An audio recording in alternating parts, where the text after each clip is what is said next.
সম্মানিত সভাপতি,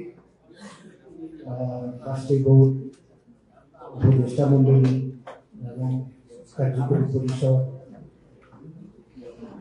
এবং আমার প্রাণপ্রিয় সঙ্গীবাসী, আসসালামু আলাইকুম।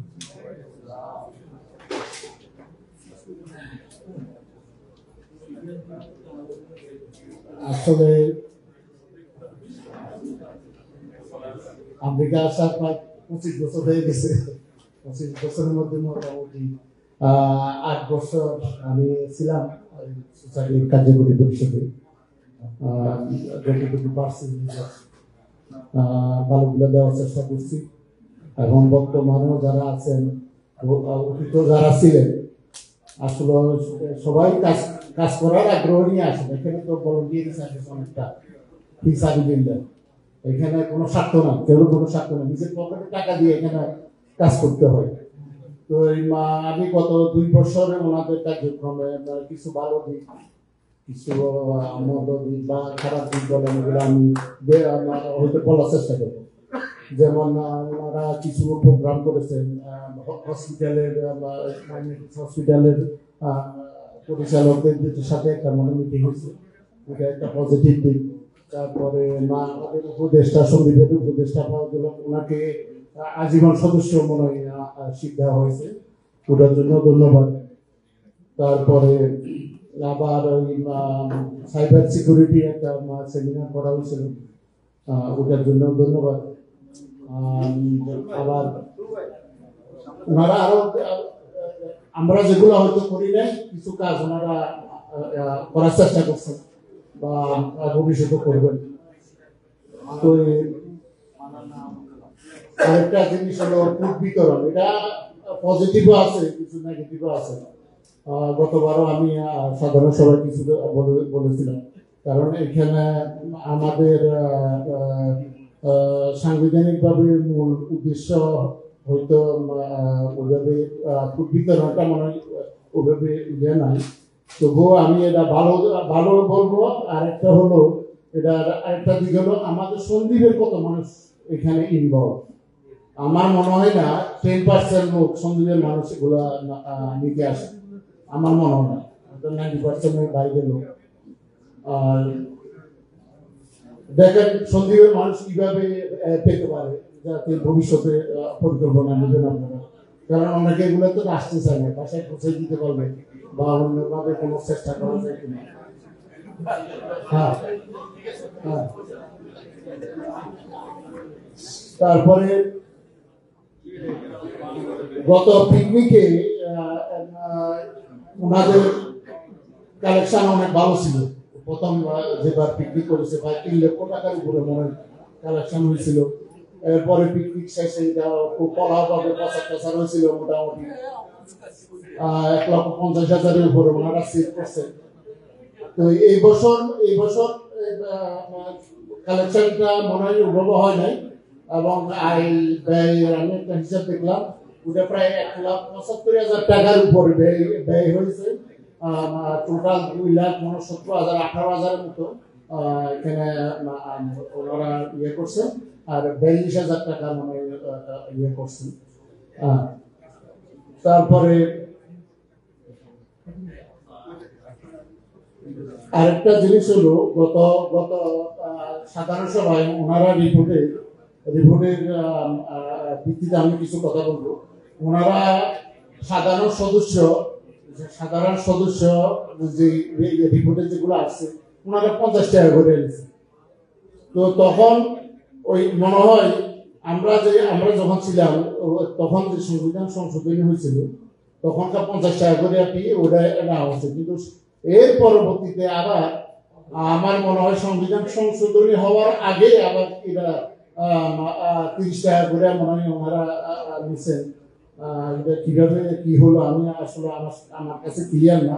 এই জন্য আমি এবছর আমরা যারা লাইফ মেম্বার আছে আমাদের ফ্যামিলি, ওরা ছাড়া বাকিদের আমি সদস্য করি নাই, ও তো করবো।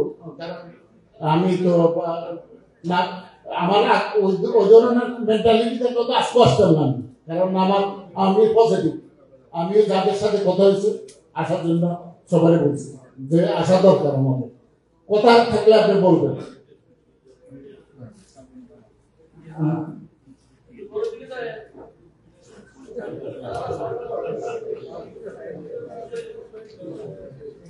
এরপরে আমি আরেকটা বিষয় একটু 2022-23 সালে আমরা দুইটা সাধারণ সভা করেছিলাম। আমাদের 22 সালে যেটা আমরা 23 সালের ফেব্রুয়ারি 11 তারিখে রাজধানী রেস্টুরেন্ট হয়েছে। এর আগে একটা সংবিধান সংশোধনী কমিটি করা হয়েছিল। কমিটিতে যারা সদস্য ছিলেন ওরা বাইরে থেকে যারা সদস্য আছেন ওনাদের লিখিত কিছু প্রস্তাব গ্রহণ করেছেন এবং অনেকে দিয়েছেন। বর্তমান সভাপতি উনিও দিয়েছেন, আমাদের ফখর ভাই দিয়েছেন, ভাই দিয়েছেন, আরো অনেকে আমি সঠিক কয়েকজনের নাম আমি জানি, ওনারা দিয়েছেন। তো ওটার ভিত্তিতে 23 সালের ফেব্রুয়ারির 11 তারিখে যে সাধারণ সভা হয় ওখানে সংবিধানের অনেকগুলা ভাষণ, তার মধ্যে একটা ছিল যে প্রতি 2 বছর পর নির্বাচন। এটা যারা তখন কাগজে লিখিত দিচ্ছেন ওনাদের একটা প্রস্তাব ছিল। এবং এর আগে যখন বিভিন্ন সময় বিভিন্ন প্রোগ্রামে বা বিভিন্ন সভায় জোরালো বক্তব্য ছিল প্রত্যেক বছর নির্বাচন। তো ওটা আমরা যখন সংবিধান সংশোধনে আসছে তখন আমরা কার্যকরী পরিষদে আলোচনা করে সিদ্ধান্ত করেছি যা আসবে, যার সংশোধনী আসবে যতটুকু সম্ভব সবগুলা গ্রহণ করে। কারণ এগুলা সামাজিক সংগঠন, এখানে বিভাজন রাখা কোনো দরকার নেই, সবাই একসাথে আমরা চলব। এবং এই সংবিধান সংশোধনীটা আসলে যখন প্রিন্ট করা হয় ওই ইয়েটা ভুলক্রমে হয়তো ওই সংবিধানে আসেনি। এটা আমি বলবো যে আমাদের গাফিলতি ছিল, গাফিলতি না হওয়ার থাকার কারণে এটা ঘটনাটা হয়েছে। হ্যাঁ, তো এখন আমার মূল কথা হলো এটা সবারই দাবি ছিল এবং সবাই দাবির কারণে এটা সংবিধানে অ্যাড করা হয়েছে। সংবিধান সংশোধনীতে আনা হয় এবং সর্বসম্মতিক্রমে, এটা কেউ কোনো বিরোধিতা করে না, তখন সর্বসম্মতিক্রমে তখন পাস হয়েছে। এমন ভুল ক্রমে এটা যখন প্রিন্টে আসে না, গত সাধারণ সভায় যখন সংবিধান যখন সবাই প্রিন্টে ওটা আসে, এটা দরকার ছিল এরপরে না, গঠনতন্ত্রে এটা উঠে না, ওটা উঠে না। হ্যাঁ, ওটা উঠে না। এরপরে ওটা সংবিধান আর প্রিন্ট না করে ওই সংবিধানটা নির্বাচন কমিশনারের মনে দেওয়া হয়েছিল। এরপরে যখন এটা ক্ষমতা হস্তান্তর করবে তখনকার এটা পূর্ণাঙ্গ রূপে তখনকার ওনাদেরকে একটা কোভিড দিতে চাচ্ছিল, ওনারা ওটা গ্রহণ করে। এখন আমার মূল কথা হলো এটা সবার সম্মতিতে এটা ফাঁস হওয়া মানে হাউসে ফাঁস হওয়া মানে এটা ফাঁস। এখন আমার সম্মানিত সভাপতি ও সাংবাদিকদের সামনে প্রশ্নের উত্তরে একটা কথা বলছিলেন যে ওনাদের দুর্বিসন্ধি ছিল, এই জন্য ওনারা হয়তো এটা সংবিধানে উঠান নাই। ওনারা যদি নির্বাচিত হইতেন হয়তো এটা ওইভাবে আসতেন না। তো আচ্ছা, বুঝলাম, আমি তরকারি ধরে নিলাম দুর্বিসন্ধি ছিল, কিন্তু আপনাদের আগ্রহের কারণে, আপনাদের লিখিত ইয়ার কারণে এটা ভাস হইলো।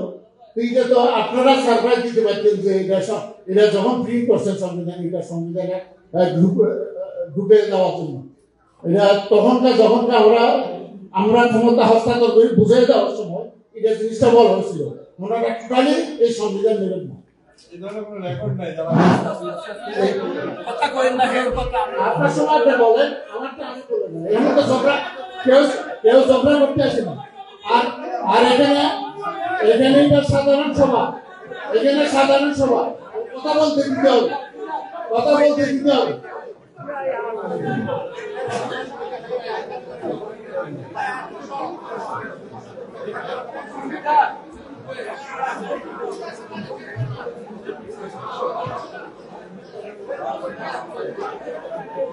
এখন এরা আমি কথা হলে আমার এরা আমি সন্দীপবাসী এরা বিবেকের উপর ছেড়ে দিলাম, ওনারা সিদ্ধান্ত নেবে কি করবে।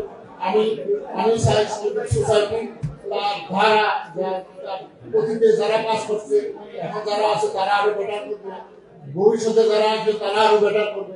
আমার সহযোগিতা সবসময় থাকবে এবং আমি সন্দীপ সোসাইটির চরিত্র সাফল্য কামনা করি। সালাম আলাইকুম। Thank you Mainuddin leader. আমি আপনাদের